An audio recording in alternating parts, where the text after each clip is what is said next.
যে আমি বিয়ে করতে চাই, তখন আমার চাকরি ছিল না।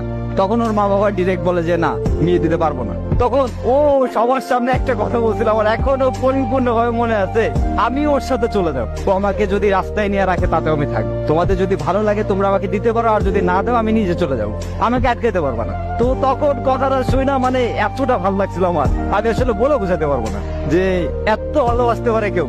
তখন ওর ফ্যামিলি ওর গার উপর হাত উঠায়, হাত উঠানোর পরে আমি ওনাদের অনেক রিকোয়েস্ট করি, তারপর ওটা শুনে নাই।